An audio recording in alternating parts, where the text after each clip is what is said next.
Rambling Man here, back at it on a very hot day here in the Commonwealth. 98 degrees up to, I think that's probably where we're at now. And I'm back out testing the Osmo Action 4 camera. I've made a couple of changes.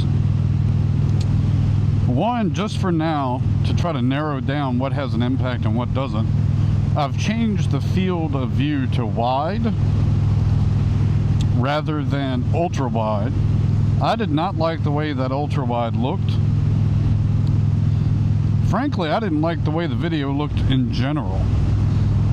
I don't tend to do post editing of video to try to mess with colors. I may get into that, but you know, I've seen plenty of videos on this camera say they used auto settings, and to me it didn't look great yesterday. But since then, I did a deep dive last night. I had another night. I didn't go to bed till 5 a.m. Just a terrible habit. But I did find in the pro settings where you could increase the sharpness and the noise level. I haven't done that, I don't believe, on this trip. And then the second thing I've done is I've set a custom profile that will change the video settings. But I'll talk about that when I do it. Right now we're in 4K 30 wide view, and everything else is set to auto. And we'll see how this looks. And now on the sound, I know I have a mic adapter and I could wire the mic. But I know wiring the mic will sound okay. It's the Bluetooth. I wanted to see if I could get this to work, because then it would be wireless. And I've noticed, it took me some tests to figure this out, that when you're using the Bluetooth microphone, as I'm doing now, the maximum gain setting down is -12. But if you wire the mic, the same microphone, using the mic adapter, you can get up to -20 on the gain. I don't know why.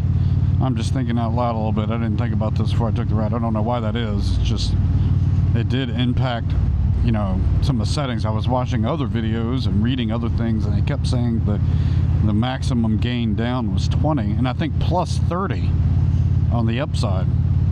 But at least so far in my experience, that's true only to the degree you have it wired. With this Bluetooth DJI mic, and it's a DJI camera, it was -12 and maybe +12. I'm just going to be doing some loops around and changing some settings. I'm going to pull in here and I'm going to change some settings, okay? Testing. 1, 2, 3. All right, guys, I made one change just so, again, I want to see if I can tell the difference in some of this footage, and I'm trying to go up and down the same road to do this test. So the only change I made on this one was, rather than letting the sharpness and the noise reduction be automatic, I've set the sharpness to +2 and noise to +1, noise reduction to +1.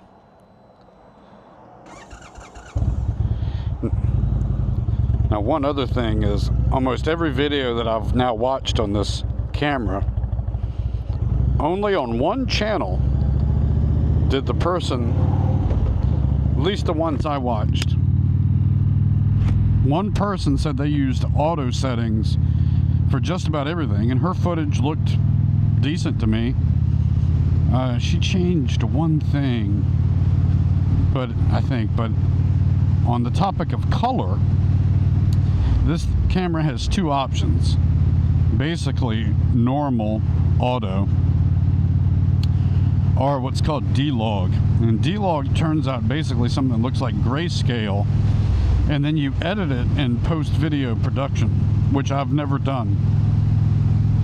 You know, I'm comparing this to the Ace Pro and the GoPro that I used in auto settings, and frankly I thought this camera really looked bad yesterday. And I'm talking about the colors of the grass and the siding. The ultra wide for a motorcycle to me didn't look right. It might work better for other activities, but it made my bike like squished up to me, and I didn't like the way it looked. And it also made everything on the edges blurred out and teeny. So I'm going to try this wide view.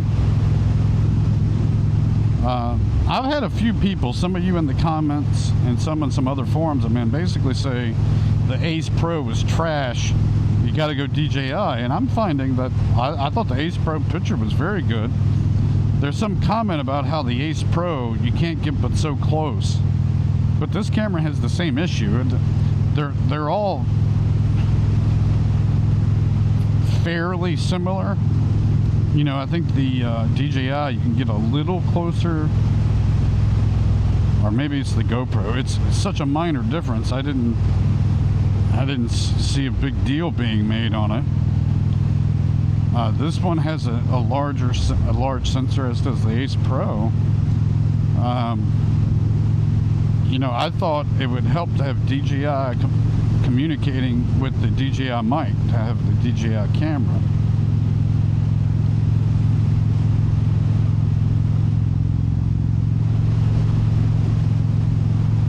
There were a lot of complaints as I did a deep dive last night about the sunlight and the way it appeared in this camera, and some people felt like GoPro was better.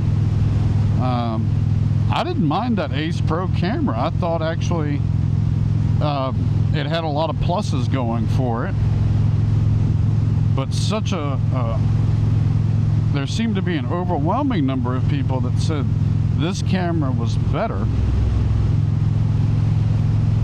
Alright, so I'm going to log off. I'm going to make another change,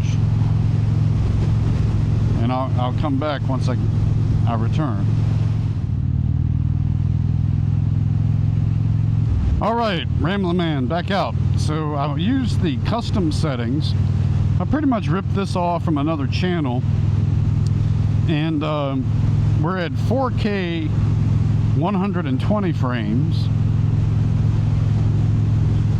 We are, sharpness is set at +1, noise reduction +1. I changed the color, I changed the exposure rather, to a certain range. It's like 100 to 400, I think. We'll see if that does anything. And then I ended up leaving shutter speed in auto mode. He had some other changes, but said if you didn't want to mess with it, just leave it in auto. So I've left that in auto. I think that's it. If there's more, I'll try to put it on the screen, and we'll see if this has what impact all these changes have. I don't tend to do slow motion video, and I don't usually do 120 frames per second, so I'm not sure. This might be overkill for my purposes, but I wanted to test it and look at it. You know, if my decision was based purely on the first run and how easy out of the box it was to get going and with a good picture, the Ace Pro was kind of a hands down winner to me. I didn't have to download multiple apps to my phone, but the big difference was the picture quality to me. The greens, everything just looked kind of flat to me, and the Ace Pro looked vibrant. And the Ace Pro also had multiple color settings. They had normal, vibrant, warm, kind of like how GoPro does. This camera doesn't have any of that. It has normal or it has D-Log, and D-Log means you're going to edit it in post. And I saw a discussion on the DJI site where there was a lot of debate about whether this was really a 4K camera as advertised. Was it a 4K lens? And from what I can gather, and I will be the first to admit, I'm not an expert on all these stats and stuff. I really should study it more, but basically they were saying that this camera uses like upscaling to make it 4K, but so they're doing it digitally rather than having a 4K lens. And so the result, at least as far as I understand it, and maybe this is why I felt the way I do, is not going to look as good.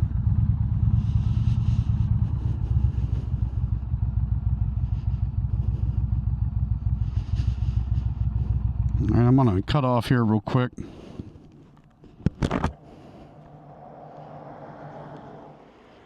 All right, guys, I'm recording now in D-Log mode. And I'm not sure I'm going to post this, but if I do, D-Log mode by design is going to look flat unless you play around with editing. And I believe I can do that inside Final Cut Pro. I saw some of the websites, some of the YouTube channels I was looking at, they use DaVinci Resolve,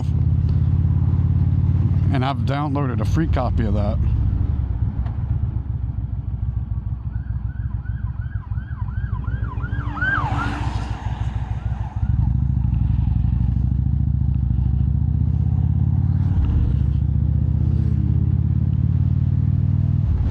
Well, that was fun.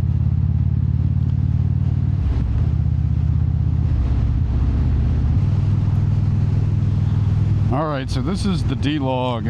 I left the other settings the same, so I might play around with this tonight. And anyhow, what I was saying before the police officer came by was that one of the sites, YouTube, used DaVinci Resolve to edit this D-Log version.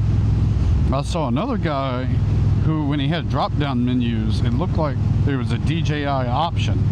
And when I looked in Final Cut Pro, there was an option for the Mavic 3, which is a drone. But I'm gonna see if I can. I've already started trying to learn Final Cut Pro. I'm an Apple guy, and I like Apple products, so I'm gonna start with Final Cut Pro. I downloaded their trial, and I found a really interesting YouTube video, basically like a in-depth hour-plus tutorial